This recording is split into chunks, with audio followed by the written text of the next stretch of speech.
오늘 아침 일라디오. 지금 일부 중부지방에선 이미 비가 시작됐습니다. 오전 중에 전국적으로 확대될 거라고 하네요. 우리 속담에 가을비 한 번에 내복 한 벌이란 말도 있는데 아직 내복 찾을 시기는 아니어도 겨울을 재촉하는 비는 맞는 것 같습니다. 오후부턴 비가 눈으로 바뀌는 지역 있겠고요. 찬바람 또 강추위에 내일은 영하권으로 기온이 떨어질 거라는 예보입니다. 이번 비 돌풍과 천둥 번개까지 동반하면서 요란하게 내릴 거라고 합니다. 또 도로가 살얼음, 빙판길로 변할 수 있으니까요. 운전자분들은 감속 또 안전운전 하셔야겠고요. 두툼한 겉옷과 우산도 꼭 준비하시기 바랍니다. 자, 이미 김장했고 또 월동 준비 마친 분들이라면 마음 든든하시겠지만요. 아직 할 일 남은 분들은 서두르시는 게 좋겠는데요. 잠시 후 텃밭 가이드에서 텃밭의 월동 준비도 알아보겠습니다. 11월 30일 화요일 오늘 아침 일라디오 출발합니다. 저는 아나운서 김재홍입니다. 오늘 아침 일라디오 생방송으로 여러분과 함께합니다. 방송 들으시면서 참여해 주실 분들은 단문 50원, 장문 100원 드는 유료 문자 샵 9730 이용하실 수 있고요. 유튜브에서 KBS 일라디오 공식 채널 검색해서 들어오시면 채팅 창도 마련되어 있습니다. 그리고 콩 어플리케이션에서 일라디오를 보이는 라디오로 함께하실 수 있습니다. 자, 오늘도 퀴즈로 문을 엽니다. 새농퀴 퀴즈 정답 맞춰주신 분들 가운데 20분 추첨해서 선물 드리고 있습니다. 농촌진흥청에서 제공하는 웰빙 혼합 잡곡 세트, 모바일 커피 쿠폰 등의 풍성한 선물 마련하고 있으니까요. 잘 들어보시고요. 정답 보내주시기 바랍니다. 이번 주 새농퀴 두 번째 힌트 지금 나갑니다.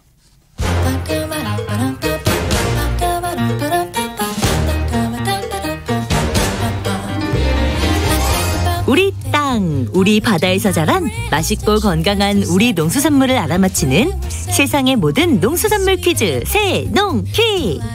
안녕하세요. 퀴즈 내는 성우 한희정입니다. 이것의 고장 고흥에서는 탱자는 고와도 발길에 차이고 이것은 얼거도 신사손에 논다라는 구전민요가 전해지고요. 요즘은 브로콜리 너마저의 노래로 만날 수 있습니다. 바닥에 남은 차가운 껍질에 뜨거운 눈물을 부어 그만큼 달콤하지는 않지만 울지 않을 수 있어. 온기가 필요하잖아. 이제는 지친 마음을 쉬어 이 차를 다 마시고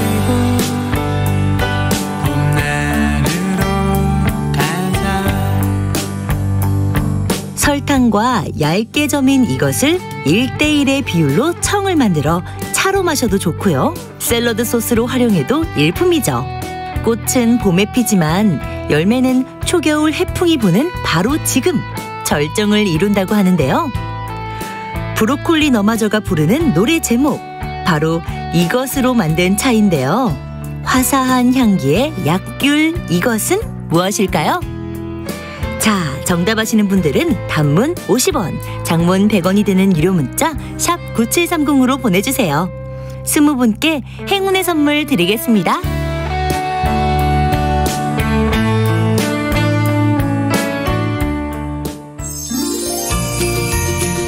유익한 정보와 살아있는 이야기가 있습니다.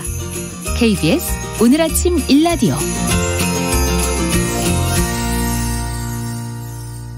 농수산 뉴스로 이어갑니다. 한국농어민신문 이진우 기자와 함께합니다. 안녕하십니까? 네, 안녕하십니까? 네, 어제 국회 소통관에서는 청탁금지법 농수산물 선물 가액 상향 연내 통과 촉구를 위한 기자회견이 열렸다고요? 그렇습니다. 어제 설과 추석 같은 명절 기간 동안에는 농축수산물 그리고 농수축산품과 농축수산 가공품의 선물 가액을 상향 조정하고요. 네. 이걸 정리화하는 것을 골자로 한 청탁금지법 개정 법률안이 국회 정무위원회 전체 회의를 통과를 했는데요. 같은 날 국회 정무위를 통과한 개정 법률안이 올해 내에 국회 본회의에 대해서도 이제 통과되도록 이것을 촉구하는 기자회견이 농수산물 소비 증진을 위한 청탁금지법 통과 촉구 모임 공동 발의 국회의원과 한국농업경영중앙연합회 공동으로 열렸습니다. 네, 올해 안에 꼭 통과됐으면 좋겠다는 거고, 그러니까 지난해 추석도 올해 설에도 한시적으로 선물가액이 상향 조정된 바가 있었는데 이걸 이제 명절에는 좀 정례적으로 적용하게 하자는 게 개정안의 골자인 거군요. 그렇습니다. 이게 청탁금지법상에는 선물 가액이 10만 원으로 지금 되어 있는데요. 지난 추석과 올 설 때, 이게 올 초설 때는 한시적으로 농축수산품에 한해서 선물 가액을 20만 원으로 상향 조정한 바 있습니다. 이 일시적 상향 조정의 효과는 좀 컸다고 볼 수 있겠는데요. 2020년 추석에 이제 농식품 선물 판매 매출액을 보면요. 이게 2019년 대비해서 한 7%, 그리고 올 설에는 전년보다 19% 정도 증가한 것으로 나타났었습니다. 이렇게 이제 가액을 상향 조정을 하면은 이런 것들을 생산하는 농어민 그리고 축산농민에게는 분명 긍정적인 효과가 있습니다. 하지만 이게 청탁금지법의 취지가 훼손된다 이런 의견도 있었는데요. 이 같은 의견은 선물 가액이 처음 정해질 때부터, 그러니까 법 제정 단계에서부터 이어져 왔었습니다. 네, 그 반대 논리, 청탁금지법의 취지를 훼손한다 이런 의견에도 불구하고 그 정무위 전체 회의를 어제 통과한 거잖아요. 어떤 이유가 있었을까요? 이 두 가지를 다 고려했다는 게 정무위 위원들의 입장이었습니다. 어제 기자회견에는 정무위 여당 간사인 김병욱 더불어민주당 의원, 그리고 또 이 개정안을 발의한 송재호 더불어민주당 의원도 함께 했는데요. 김병욱 의원은 청탁금지법의 취지를 최대한 존중하면서 코로나19로 인해 피해받고 있는 계층, 여기서는 이제 농축수산 부분을 말하는 건데요. 이 계층을 보호해내고 내수경제 활성화에 기여할 것이냐는 관점에서 많은 고민을 한 끝에 선물 가액은 2배까지, 그리고 기간은 설과 추석 명절에 한정하는 방식으로 개정안을 통과시켰다 이렇게 설명했습니다. 네, 개정안을 최초 발의한 송재호 의원은 어떤 목소리를 냈습니까? 네, 종합하면 이렇습니다. 이게 농축수산농가가 굉장히 어렵다. 코로나 때문에도 어렵지만은 기후위기로 자연재해가 늘 지금 일어나서 이 농수축산농가의 입장에서 보면은 늘 재해 상황에 있게 되는 안타까움이 있다. 이렇게 이야기했고요. 또 이번 개정안이 선물 가액을 10만 원에서 20만 원으로, 그리고 설날과 추석에 한해서만 상향하게 함으로써 이게 이렇게 함에도 불구하고 청탁금지법 금지라는 본래의 법 취지를 다소 훼손할 수 있다 이런 우려가 있다는 이런 걱정도 있긴 하지만 앞서 말씀드린 이런 재난 상황에 있는 농수축산농가의 생존권이 더 중요하다는 가치 판단에 따라서 정무위에서 법안을 통과시켰다 이렇게 말을 하게 됐습니다. 네. 자, 연내 통과가 될지 또 정례화를 이번에 못 박을 수 있을지 궁금해지는데 가능할까요? 그래서 이들은 이제 공동 회견문을 통해서도 국산 농수축산물 소비 증진을 위한 명절 기간 선물 가액 상향 정례화를 골자로 하고 있는 청탁금지법 일부 개정 법률안 이걸 연내에 꼭 통과를 시켜야 한다 이렇게 촉구를 했는데요. 네. 그러면서 일부에서는 법 개정 시에 청탁금지법의 본래 취지를 훼손할 수 있다 이렇게 지적을 하고 있지만 이 농수산품 같은 경우는 엄밀성이 없는 현물이라는 점을 들면서 오히려 농가경제와 지역경제 활성화라는 실익이 더 클 것이다. 이렇게 입장을 밝히고 있습니다. 네. 자, 이달 25일을 기준으로 보니까 농수산 식품 수출액이 역대 최대치인 100억 달러를 돌파했다는 소식이 있다고요? 그렇습니다. 농식품부, 해수부가 공동으로 이번에 자료를 냈는데요. 이달 25일을 기준으로 농수산 식품 수출액이 역대 최초로 100억 달러를 돌파했다고 밝혔습니다. 이거는 수출 통계를 작성해서 관리하기 시작한 1971년 이래 50년 만에 이루어진 성과라고도 하는데요. 25일 기준 수출액은 농식품이 76억 3천만 달러, 그리고 수산식품이 25억 달러로 이걸 합쳐서 보면은 전년 같은 기간 대비해서 16.1%나 증가한 수치입니다. 네, 연말까지 시간이 또 있으니까 진짜 최고 기록을 세울 것 같은데 어떤 품목들이 수출 증가를 이끌었습니까? 사실 딸기와 포도 같은 품목은 이제 내수 중심 품목입니다. 그런데 수출 저가 품종으로 개발을 하고 또 프리미엄 시장 등을 공략을 하면서 지난 10년간 계속 높은 성장세를 보여왔고요. 또 수산 분야에서는 수산 분야 반도체라고 불리는 김도 6억 달러 이상이 수출이 되면서 네. 당당하게 1위 수출 품목으로는 확고한 자리를 지금 계속 이어가고 있습니다. 또 굴과 넙치 그리고 어묵 등과 같은 수산식품도 이게 간편식 형태로 수출이 되면서 많은 인기를 얻고 있다고 하고요. 그리고 또 우리나라 대표 식품이죠. 김치와 인삼인데요. 이 한류 확산과 세계적인 건강식품 관심 증가 여기에 힘입어서 미국과 일본 또는 물론이고 신남방 시장으로도 시장이 공략이 되면서 올해 최고 수출액을 기록할 전망이라고 합니다. 네. 자, 농업인 안전보험 보험금을 일시금이 아니라 앞으로는 연금 방식으로도 받을 수 있게 된다는 소식이죠. 그렇습니다. 이 농업 작업 중에 발생하는 부상이나 질병, 장애나 사망 등의 재해를 이제 보상하기 위한 보험인데요. 이게 일정액의 보험료를 내고 가입을 했다가 만약에 재해가 발생하게 되면은 보험금을 받게 되는 그런 상품입니다.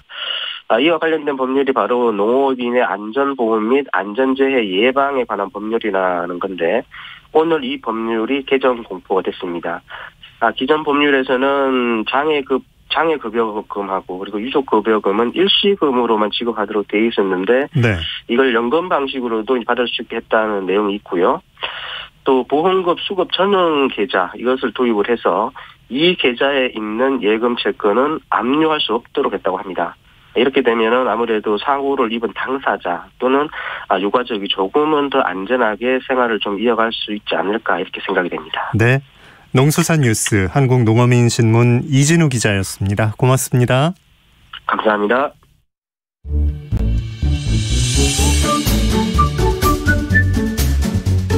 아침을 여는 기분 좋은 습관 KBS 오늘 아침 1라디오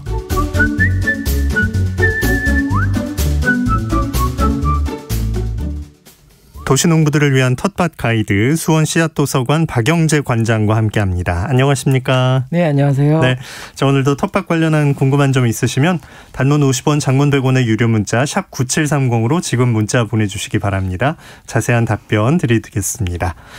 자, 비 많이 내리고 있죠? 비 맞으면서 오셨겠어요? 네, 비가 굉장히 많네요. 네. 아침 일찍 출근하시는 분들은 운전 조심하셔야 될 것 같습니다. 예. 그렇게 춥진 않죠, 지금은 새벽이라. 네, 공기는 괜찮은데 비가 꽤 많이 옵니다. 자, 이제 11월 마지막 날이고 텃밭 월동 준비 차근차근 해야 할 텐데 마음가짐 어떻게 가져야 할까요? 마음이 급해집니다. 네. 겨울 동안에는 텃밭에서 수확한 작물들을 이제 잘 가공하고 또 이제 저장하는 계절입니다. 네. 무와 배추에는 다 이제 김장을 하셨을 테니까 그 잎과 또 겉잎들은 건조해서 무시래기 또 이제 배추는 우거지를 만들어야 합니다. 무 잎들은 비를 피할 수 있는 곳에다 이렇게 잘 말려서 시래기를 만들게 되는데요. 잘 말리지 않으면 또 푸석푸석해서 이제 가공해서 쓰려고 할 때 이제 부셔져 나가는 경우가 있어서 아예 삶아서 물을 꼭 짠 다음에 이렇게 냉동에 이렇게 저장하는 방법도 좋습니다. 보통 배추 우거지를 이렇게 하는데 무도 이렇게 해서 냉동으로 저장을 하는 게 좋습니다. 예, 이게 뭐 양이 많지는 않아도 조금이라도 버리게 되면 진짜 아깝잖아요. 그렇죠. 예, 네.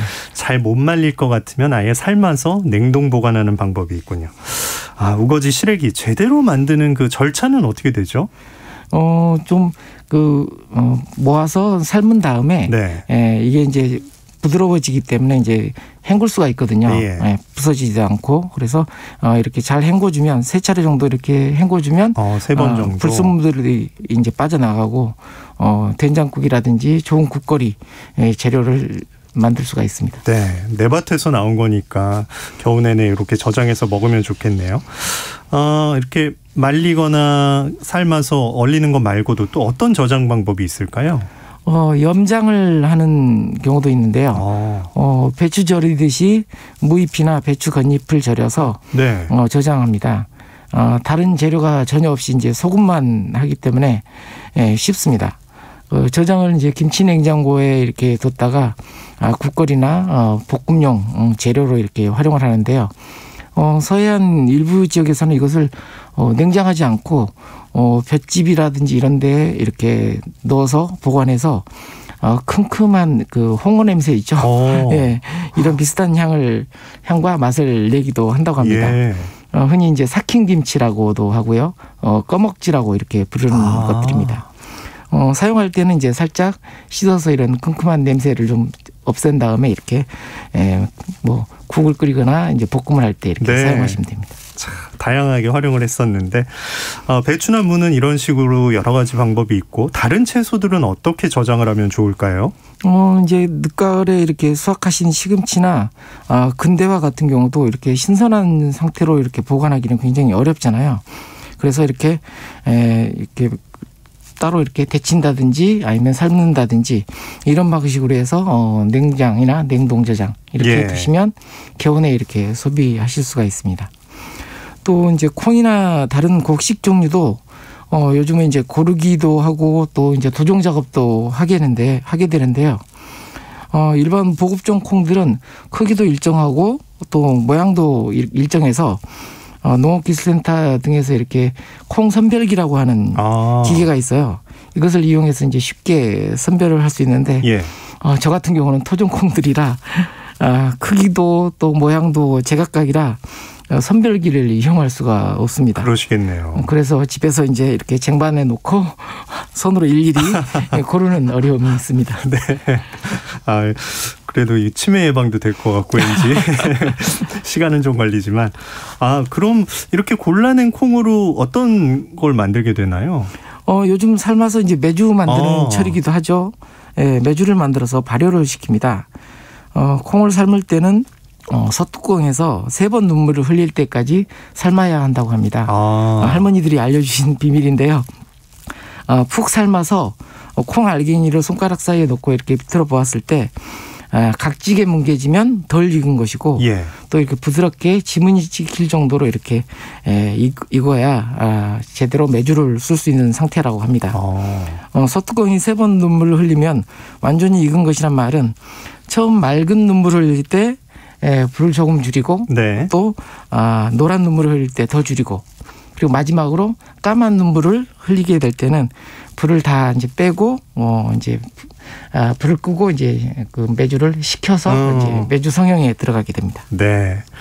자, 그런데 콩을 끓여보면 이렇게 거품 생기는 경우가 있는데 그건 왜 그런 건가요? 그 이유는 이제 성분 중에 사포닌이라고 하는 성분이 있기 때문입니다. 메주 성형을 할 때나 아니면 씻을 때나 이렇게 뭐 삶을 때도 계속 이렇게 거품이 생기는데요. 사포닌 성분 때문이고요. 그 메주 성형을 하는 것을 말씀드리면 성형을 할 때는 좀 거칠게 으깨는 걸 저는 좋아하거든요. 곱게 으깨는 분도 계시지만 좀 거칠게 으깨야 이렇게 입에서 씹히는 맛도 있고 해서 보통 이제 비닐봉지에 이 삶은 콩을 넣고 발로 밟아서 으깨게 됩니다. 또 모양은 이제 메주에 비닐을 넣어서 으깬 콩을 넣고 메주 틀에다가 이제 다시 이걸 넣고 성형을 하게 되는데요. 비닐을 메주 틀 안에 넣고 또 위로 덮어서 또 이제 발로 밟아서 이렇게 틀에 맞는 메주를 만들어 줍니다. 네. 뜨거우니까 양말은 꼭 신고 하셔야 됩니다. 이렇게 만든 메주는 짚을 깔고 그 위에 올려놓고 이제 짚에 있는 곰팡이를 접종하면서 말리기에 들어갑니다. 한 일주일 정도 이렇게 말리면 꾸덕꾸덕하게 이제 마르게 되는데 이때 이제 집으로 묶어서 이렇게 걸어놓거나 아니면 집과 함께 양파망에 넣어서 걸어둡니다. 내년 봄에 장 만들기에 들어갈 메주를 이렇게 준비하는 건데요. 아파트에는 이게 통풍이 잘 되지 않기 때문에 메주를 띄우기가 쉽지 않아서 저 같은 경우는 이제 회원들하고 같이 만들기 때문에 단독주택이 있는 회원집에 이렇게 꼭 걸어서 띄우고 있습니다. 그 집이 이제 메주를 띄우는 집이 되는 거군요. 예. 아까 콩 고르는 얘기도 해주셨고 냉장고가 이제 큰 도움이 되는 것 같기도 하고 곡식 종류는 그럼 어떤 식으로 저장을 하면 좋을까요? 수수나 조, 기장과 같은 그 곡식 종류는 탈곡은 했지만 이게 도종기가 없어서 속껍질을 벗겨내는 일이 숙제입니다. 농촌 마을에는 간간히 정미소가 있어서 거기에서 가능하지만 수도권에는 또 흔치 않거든요. 네. 수원에도 없어서 저희가 화성까지 가서 이렇게 도종을 하기도 합니다. 양이 적을 때는 가정용 정미기에서도 할 수가 있고요. 예. 그리고 이제 시판되는 조그만 그 생미기라고 하는 장비가 있습니다. 예. 보통 이제 현미를 분도수 단위로 이렇게 벗겨주는 기계인데요. 여기서도 간단한 소량의 이런 작곡 종류들은 도종을 할 수가 있습니다. 네. 혹시 또 백화점이나 대형마트에 이렇게 도종을 해주는 서비스를 하는 곳이 있는데요. 네. 여기에 가시면 안 됩니다. 여기에서는 그쪽에서 판매하시는 곡식이나 이런 것만 도종해 주시기 때문에 네. 이용하려고 하지 마시기 바랍니다. 네. 자, 겨울 이제 어떻게 시간을 보내면 좋을까 고민이 되는데 꼭 이것만은 좀 빠뜨리지 말았으면 한다. 이런 게 혹시 있으실까요? 겨울에 하는 또 하나의 일들은 농사를 위해서 공부를 하는 겁니다. 코로나 이전에는 이제 책을 한 권 정해서 비대면으로 공부 모임을 해왔는데요. 작년에는 못했고 또 올해도 못할 것 같으니까 회원들의 성화가 거세서 비대면 화상으로 공부 모임을 시작을 했습니다. 네. 한국 식물 이름의 유래라는 책인데요. 조선 식물 혁명집이라고 하는 것에 대한 주해서라고 이렇게 부제를 달고 있습니다. 온라인으로 진행해서인지 외국에서 체류하고 계신 교포분들도 굉장히 많이 들어오셔서 재미있게 공부하고 있습니다. 네. 겨울에 공부한 내용을 또 이제 이렇게 또 방송을 통해서 여러분한테 소개해드리겠습니다. 아유, 기대가 됩니다. 이게 공부라고 하니까 머리 아프다고 생각하지 마시고 그냥 서로 얘기하고 수다 떨고 거기서 이제 남는 것도 있고 좋네요. 네. 같이 하기 때문에 각각의 관심사가 다 달라서 네. 질문이라든지 그리고 또 이제 자기 의견이라든지 이런 것들을 듣게 되니까 훨씬 더 공부가 잘 되는 것 같습니다. 네. 겨울이라 텃밭이 그리운 분들이 많을 텐데 올 한 해 농사를 되돌아보면서 내년 농사를 준비하는 공부를 꼭 하셨으면 좋겠는데요.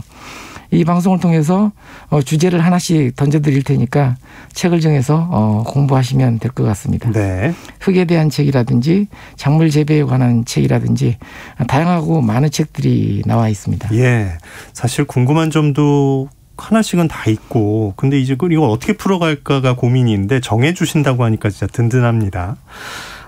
공부할 때 여러분들을 만나시잖아요. 어떤 부분을 많이 힘들어 하시나요? 가장 어려운 것이 농사와 관련된 단어가 생소한 것입니다. 네. 아무래도 우리나라 농업 관련된 책들이 대부분이 일본 책이나 뭐 미국 책이나 네, 이런 식으로 이제 번역이 되어서 순수한 우리 글이 아니기 때문에 단어의 어려움이 있고요. 이런 생소한 것에서 벗어나는 것이 먼저 이제 농사 공부할 때 가장 먼저 해야 하는 일입니다. 네. 그리고 농사법은 다양해서 또 다른 점을 좀 주목해서 보는 것이 중요합니다. 이 사람은 어떻게 농사지었고 저 사람은 어떻게 농사지었고 이렇게 다른 점을 좀 주목해서 보는 것이 중요한데요. 틀리고 맞고에 집중하지 마시고 무엇이 나와 다른지 다른 사람이 이야기하는 것과 또 다른 뭐가 다른지에 대해서 관심을 갖고 보시면 이후에 나만의 농사법이라고 하는 것을 만드는 데 도움이 됩니다. 네.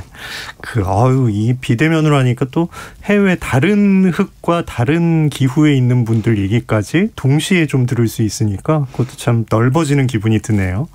자, 김수현님께서 관장님 헤어스타일 멋있으시다고 지금 보고 계신가 봐요. 네. 김수현님께 인사해 주시기 바랍니다. 네, 반갑습니다. 네. 2206님이 쪽파를 심었는데 잘 크지가 않고 위에가 누렇게 시들 듯한데 어떻게 하면 좋을까요? 하셨어요. 네, 쪽파는 뭐 대파도 그렇지만 지금 이제 추워져서 겨울날 준비로 이렇게 잎이 시드는 거고요. 저절로. 네. 예. 겨울 나면 또 봄에 파릇파릇하게 새싹이 나기 때문에 너무 걱정하지 않으셔도 될 것 같습니다. 예. 이 부분은 이제 마음을 놓으셔도 될 것 같은데 5279님은 쪽파가 2년째 줄기에 하얀 점이 있는 병이 들고 있습니다. 치료법을 알고 싶어요 하셨네요.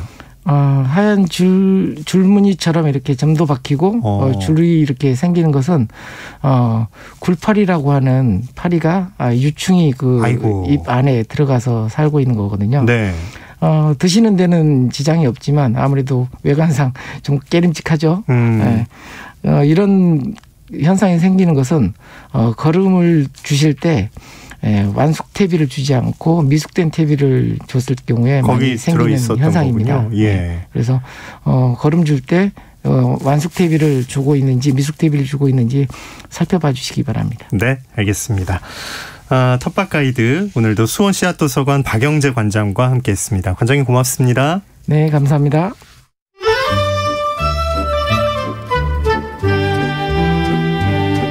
아침을 깨우는 정겨운 이야기가 있습니다. 매주 월요일부터 토요일 오전 6시 15분 KBS 오늘 아침 일라디오.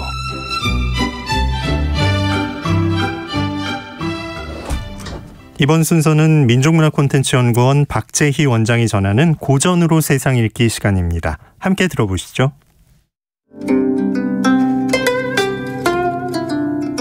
안녕하십니까. 고전의 대문 박재희입니다. 너 자신을 알라. 세계 4대 성인이라고 알려진 그리스 철학자 소크라테스가 한 말이라고 알려졌지만 원래 델포이 아폴로 신전의 앞마당 돌에 새겨져 있는 글이라고 합니다. 그노티 세아우톤, 너 자신을 알라. 신탁을 받는 신전 앞에 이런 글이 쓰여 있는 이유는 간단합니다. 정확한 답을 들으려면 정확한 물음이 있어야 합니다. 내가 무엇을 모르고 있는지 정확히 알아야 신탁의 내용도 정확해진다는 것이죠. 유교의 창시자인 공자도 내가 알고 있는 것과 모르고 있는 것을 정확히 알고 있을 때 진정 완전한 알미 이루어진다고 논어에서 말하고 있습니다. 내가 알고 있는 것과 모르고 있는 것을 정확히 알았을 때 진정한 알미 이루어지는 것이다. 이 말이 나온 배경은 이렇습니다. 공자에게 배움을 청하러 온 수많은 제자 중에 자로라는 제자가 있었습니다. 자로는 원래 배움과 거리가 먼 무사 출신이었죠. 큰 칼을 차고 다니며 힘으로 상대방을 제압했던 성격 급하고 아는 체 잘하는 무인이었습니다. 이런 자로가 공자에게 탐복하여 제자로 입문하였던 것이죠. 자로의 성격은 고다스나 감정을 조절하지 못하고 늘 우월감에 빠져 있었던 모양입니다. 어느 날 자로는 사람들에게 자신이 제대로 알지도 못하는 것을 마치 잘 알고 있다는 것처럼 이야기하고 있었던 모양입니다. 공자는 이런 자로의 태도를 보고 이렇게 훈계합니다. 자로야, 내가 너에게 진정 안다는 것이 무엇인지를 가르쳐 주겠노라. 아는 것은 안다고 하고 모르는 것은 모른다고 하는 것, 이것이 진짜 아는 것이란다. 지지위 지지, 부지이 부지, 시지 아니라. 예, 논어 위정편에 나오는 이야기입니다. 지지위 지지, 아는 것은 안다고 하고 부지위 부지, 모르는 것은 모른다고 하는 것, 시지 아니라. 이것이 진짜 아는 것이다. 언뜻 들으면 지지지가 반복돼서 제비들이 지저귀는 소리 같다고 해서 제비장이라고 불리기도 합니다. 자신이 무엇을 모르는지를 정확히 아는 것이야말로 진정 아는 것이란 공자의 일갈에 등골이 오싹해집니다.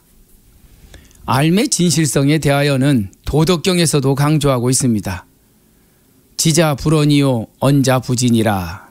지자불언, 정말 알고 있는 자는 말을 하지 않고, 언자부지, 말이 많은 자는 깨달음이 없는 자이다. 노자 도덕경 56장에 나오는 글입니다.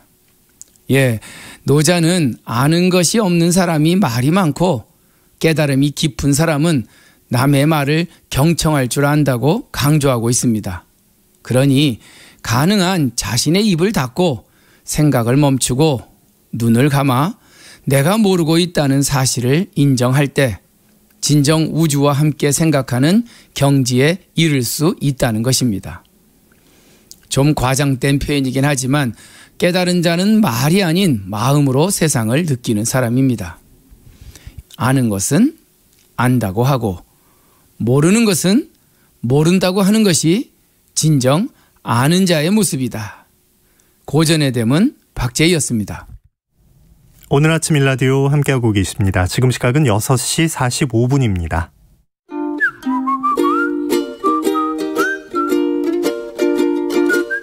오늘 아침 일라디오 김재용 아나운서의 진행으로 듣고 계십니다.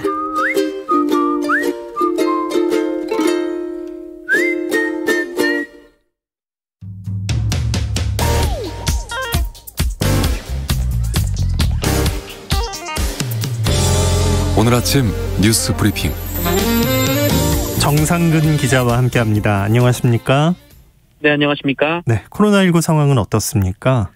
네, 어제 코로나19 신규 확진자는 이 주말 검사 건수 감소 영향을 받는 월요일임에도 불구하고 3,309명이나 나왔습니다.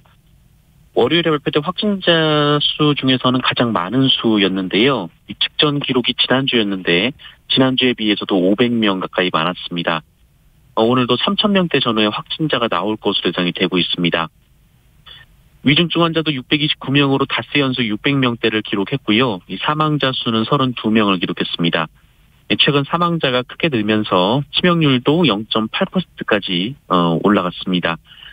이 전국의 중환자 병실 가동률은 75%를 넘어섰고 이 확진 판정을 받고도 병상을 배정받지 못한 확진자도 계속 1,000명이 넘고 있는 상황입니다. 네, 정부가 특별 방역 대책을 시행하기로 했죠?